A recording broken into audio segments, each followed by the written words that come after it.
శుక్లాంబరధరం విష్ణుం శశివర్ణం చతుర్భుజం ప్రసన్నవదనం ధ్యాయేత్ సర్వవిఘ్నోపశాంతయే. ఓం గం గణపతియే నమః. ఓం శ్రీమాత్రే నమః. ఓం శ్రీ గురుభ్యో నమః.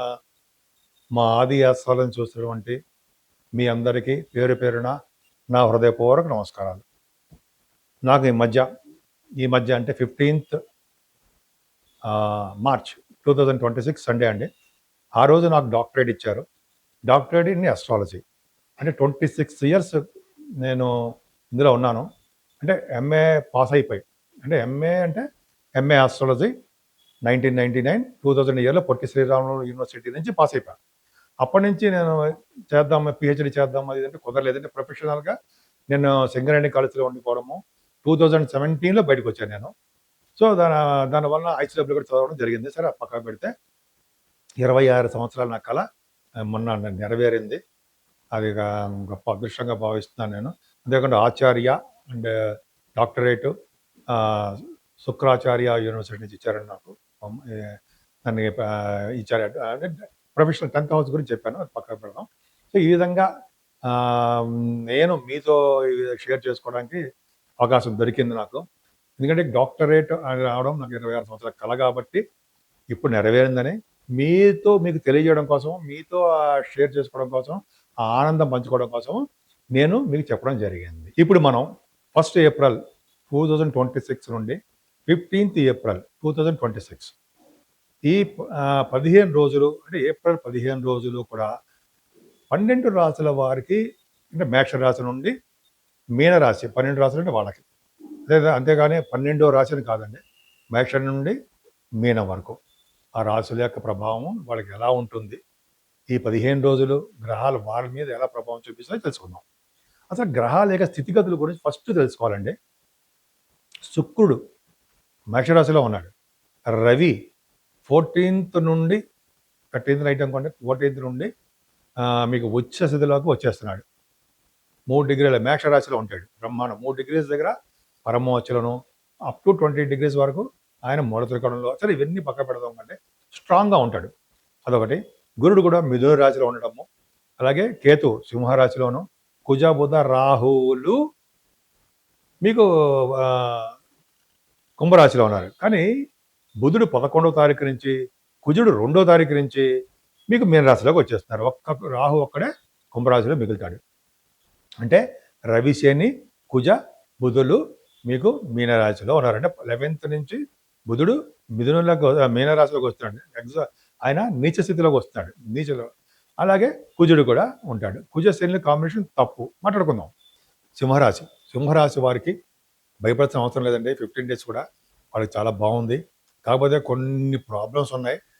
కొద్దిగా జాగ్రత్త కూడా సరిపోతుంది. నీటి వల్ల ప్రమాదం. సరే చెప్పుకుందాము. ఫైనాన్షియల్గా, కుటుంబ పరంగా చిన్న బాధల్ని ఫేస్ చేస్తారు మీరు. అంటే కొన్ని రాని బాకీలు ఉంటాయి, డబ్బులు సకాలంలో చేతికి అందగలేకపోవచ్చు, కుటుంబ సభ్యుల్లో ఏదో మనస్పర్ధలు, చికాకులు, ఏదో కోపతాపాలు, ఏవో చిన్న ప్రాబ్లమ్స్ అందరికీ ఉంటాయని భయపడతాం అవసరం లేదు. అటువంటివి ఉంటాయి. ఏదైనా చదువు విషయంలో ఆటంకాలు లేకుండా మీకు రాణించడానికి అవకాశం ఉంది. కానీ ఆ 4th house లార్డ్ కుజుడు అష్టమంలోకి వెళ్ళిపోయాడు కాబట్టి చాలా కష్టపడవలసి వస్తుంది చదువు విషయంలోనూ. మీ తల్లిగారికి ఆరోగ్య పరిస్థితి 2వ తారీఖు 1st తారీఖు బాగానే ఉంది, భయపడాల్సిన అవసరం పని లేదు. 2వ తారీఖు నుంచి అష్టమంలోకి వెళ్తున్నాడు కాబట్టి మీరు విద్య రీత్యా ಮತ್ತು ప్రయాణాల రీత్యా దెబ్బలు తగ్గడానికి అవకాశం ఉంది. కొద్దిగా జాగ్రత్తగా ఉంటే సరిపోతుంది. 4th house కూడా మీకు ఇబ్బందికరంగా ఉంటుంది. తల్లిగారికి కూడా బహుశా ఆవిడకి ఏదో కంటి ఆపరేషనో, పంటి ఆపరేషనో, ఏదో చిన్న ఆపరేషన్ జరుగుతాయి మా మదర్ గారికి. అలాగే మీకు కూడా జరగడానికి అవకాశం ఉంది. కొంచెం జాగ్రత్తగా ఉండండి. మీ చిల్డ్రన్ విషయంలో ప్రశాంతంగా ఉంటారు మీరు, ఏమీ మాత్రం ఇబ్బంది పడరు.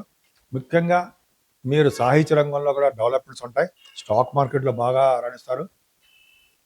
తీర్థయాత్రలు, శుభకార్యాలు, ధర్మకార్యాలు, ఎదుటి వాళ్ళని పోషించే శక్తి, అనర్గళంగా మాట్లాడే అదృష్టము మీకున్నాయి.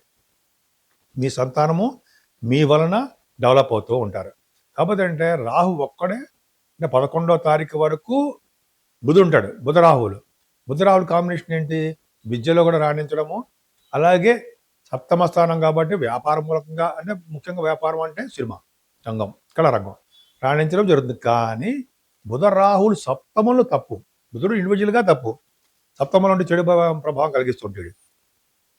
రాహువుడే కలిసాడు కాబట్టి బుధ రాహువులు కాంబినేషన్ సప్తమ భావంలో ఇబ్బంది కలిగిస్తారు, భార్యాభర్తలకి ఇబ్బంది. అలాగే కుటుంబంలో అంటే కొద్దిగా పెళ్లి కాని వారికి పెళ్లి అవ్వడం కూడా ఇబ్బందికరంగా ఉంటుంది. కానీ చాలా కేర్ఫుల్గా ఉండాలండి మీరు. ఏంటంటే అష్టమ స్థానంలో శని కుజులు, సింహరాశి వారు చెప్పదగ్గ అంశం ఏంటంటే మీరు ఆల్మోస్ట్ ఏప్రిల్ 2వ తారీఖు నుంచి మే 15 అనుకుంటండి, అక్కడ వరకు మీరు జాగ్రత్తగా ఉండాలి. ఎందుకు అంటే అత్యంత రాజకారకుడు అనేటువంటి కుజుడు శనితో కలిసిపోతున్నాడు, అష్టమ స్థానంలోకి వెళ్ళిపోతున్నాడు. అష్టమ స్థానంలో శని కుజుడు యాక్సిడెంట్స్ ఇస్తారు, జల ప్రమాదాన్ని ఇస్తారు, ఎలక్ట్రిసిటీ వల్ల కరెంట్ షాక్స్ అంటారు సరే, అగ్ని ప్రమాదాలు, కరెంట్ షాకులు, రోడ్డు ప్రమాదాలు, తర్వాత ఆపరేషన్స్. నేను మిమ్మల్ని జరిగిపోవాలని కోరుకోవట్లేదండి, ఇవి ఉండడానికి అవకాశాలు ఉంటాయి, జాగ్రత్తగా ఉండండి అని చెప్తున్నాను. రవి బుధులు అష్టమంలో ఉన్నారు కాబట్టి విదేశాల నుంచి ధనప్రాప్తి, ఆయుర్దాయము. ఇంకొక అదృష్టం తెలుసా అండి, అష్టమ స్థానంలో ఎన్ని ప్రాబ్లమ్స్ ఉంటే దెబ్బలు తగిలినా వినున్నా ప్రాణ భయం ఉండదు. యాక్సిడెంట్స్ అవుతాయి, నీటి వల్ల ప్రమాదం ఉంటుంది, కరెంట్ షాక్ వల్ల ఉంటుంది, ఎన్ని ఉన్నా మీరు సజీవంగానే ఉంటారు. అంటే ఏ ప్రాబ్లం ఉండదు, దగ్గర రాదు అని అర్థం. అందుకనే మనం కదండి చాలామంది వెంకటేశ్వర స్వామిని కొలుస్తుంటారు, సుబ్రహ్మణ్యేశ్వర స్వామి కళ్యాణం చేసుకోవడం వలన ఈ దోషాలు తగ్గుతాయి. అష్టమ స్థానం ఒకటే మీకు దోషము. మీకు భార్య అయితే భార్య వలన కూడా వాళ్ళకి ప్రాబ్లమ్స్ ఉంటాయి. సో దూరంగా అయిపోవడము, లేకపోతే అలా అనుకోవడం, కానీ దూరం అయిపోవడం అంటే అర్థం అదేనండి. లేకపోతే భార్య భర్తలకు చిన్న మిస్అండర్స్టాండింగ్స్, ఇవన్నీ ప్రాబ్లమ్స్ ఉన్నాయి, జాగ్రత్తగా ఉండండి. సరే, కానీ భాగ్యస్థానంలో మీరు ఆశాపతి భాగ్యంలో 14 నుంచి వచ్చేస్తున్నాడు కాబట్టి భాగ్యంలో ఉన్న రవి తండ్రి గారికి బాగుండి చేస్తుంటాడండి. రాశ్యాధిపతి కాబట్టి భాగ్యంలో ఉండి 10th హౌస్ లార్డ్ 9th హౌస్లో ఉండడం వలన శుక్రుడు రవి యోగించి తీరుతారు. వ్యాపార అభివృద్ధి, నాన్నగారి ఫారిన్ కంట్రీస్ వెళ్ళడం, నాన్నగారి యొక్క ధనము మీ ధనం కూడా కలిసి రావడం, అలాగే మీ చదువు ఉద్యోగ రీత్యా డెవలప్ అవడము, వ్యాపారం రీత్యా డెవలప్ అవడము. ముఖ్యంగా శుక్రుడు కాబట్టి మంచి మంచి ఆభరణాలు, వస్తువులు, లేకపోతేనేమో వాహన సౌఖ్యము, సినిమా రంగంలో, కళా రంగంలో మీకు సక్సెస్ అవ్వడము, పెర్ఫ్యూమ్స్ వాడుతూ ఉండడము, ఇవన్నీ జరగడానికి అవకాశాలు ఉన్నాయి అంటున్నాము. కానీ మీరు చేస్తున్నటువంటి ఉద్యోగంలో కూడా కొంచెం ప్రాబ్లమ్స్ ఉన్నాయండి, కొద్దిగా జాగ్రత్తగా ఉండండి. కానీ 10th హౌస్ లార్డ్ 9th హౌస్లో ఉన్నాడంటే మంచి పేరు ప్రఖ్యాతులు తెచ్చుకుంటారు. అలాగే మీ లాభస్థానంలో గురువు ఉన్నాడు కాబట్టి 10th హౌస్ లార్డ్ అంటే మీ అష్టమాధిపతి, పంచమాధిపతి. సో లాభంలో ఉన్న గురుడు సర్వ శుభాలని, సర్వ సౌఖ్యాలని, అదృష్టాన్ని, ఫ్లో ఆఫ్ మనీని అన్నయ్య గారికి, అక్కయ్య గారికి పెద్ద బాగుండేది చేయడాన్ని, ఒక విధంగా అదృష్ట లక్ష్మి మీ ఇంట్లో ఉండేది చేస్తూ ఉంటాడు. కానీ మీకు అన్నీ అనుభవించాలంటే మీ ఆరోగ్యం బాగుండాలి. నేను ఖచ్చితంగా శనీశ్వరుడికి 7 వారాల పాటు పూజ చేయించుకోవడము, సుబ్రహ్మణ్యేశ్వర స్వామి ఆలయాలు దర్శనం చేసుకోవడం వలన సింహరాశి వారికి చాలా ప్రమాదాల నుంచి తప్పించుకుంటారు.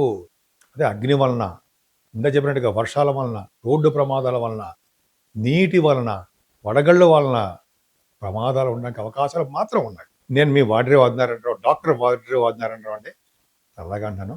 మీ జాతకాలు చూపించుకోవాలనుకుంటే మీరు మన ఆది ఆస్ట్రాలజీని ఫోన్ చేయండి. ఫోన్ చేస్తే, ఎందుకంటే షూటింగ్లు ఇచ్చే డైరెక్ట్గా పర్సనల్ అయినా కలవను, అవకాశాలు తక్కువ. జర్నీస్ చేస్తుంటాను నేను. జర్నీస్ అంటే ఎక్కువ విపరీతంగా తిరగడం కాదండి, ఏదో పనుల మీద తిరుగుతూ ఉంటాం, లేకపోతే జాతకాలు చెప్తుంటాం, షూటింగ్లు జరుగుతుంటాయి, ఇలాగ ఉంటాయి కదా, మీకు తెలియదే ఉంది అవునా సార్. దానివల్ల లేట్ అవుతుంటుంది. డైరెక్ట్గా మీరు నాకు పంపించేయండి. ఒకవేళ జాతకాలు చూపించుకుంటే మీరు నా వాట్సాప్ నెంబర్ పంపించండి, స్క్రోల్ అవుతుంది. నేనే పర్సనల్గా మళ్ళీ మీతో మాట్లాడుతూ ఉంటాను. మీకు ఏ సమస్యలు వచ్చినా కూడా ఆ సమస్యల నుంచి ఎలా బయటపడే మార్గాలు, అలాగే ఎప్పుడు మీకు ఉద్యోగం వస్తుంది, ఎప్పుడు పెళ్ళి అవుతుంది, జనరల్గా చెప్పచ్చండి. చాలామందికి ఇలా వచ్చాయి, నేను చెప్పడం వల్ల ఉద్యోగాలు వచ్చాయి, సంతానం కలిగింది, వివాహ వేడుకలు జరిగాయి. మన గురించి మనం గొప్పగా చెప్పుకోకూడదు, మన గురించి నా గురించి, కానీ తెలియాలి కాబట్టి చెప్పడం జరుగుతుందండి. మీరు అవకాశాలు ఉంటే చూపించుకోండి.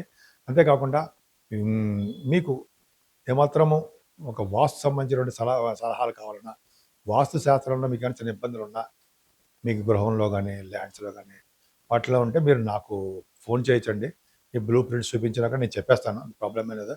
ఎందుకంటే 36 సంవత్సరాల నుంచి ఆస్ట్రాలజీ, వాస్తు శాస్త్రము ఇవన్నీ ఉన్నాము. పెద్ద గొప్ప గ్రేట్ పర్సనాలిటీ కాదండి, ఎన్నో అవరోధాలు దాటి దాటి మనకి ఇలా ఈ స్టేజ్కి వచ్చాము. పర్వాలేదు చెప్పగలను నేను. ఎక్స్పీరియన్స్ ఉంది.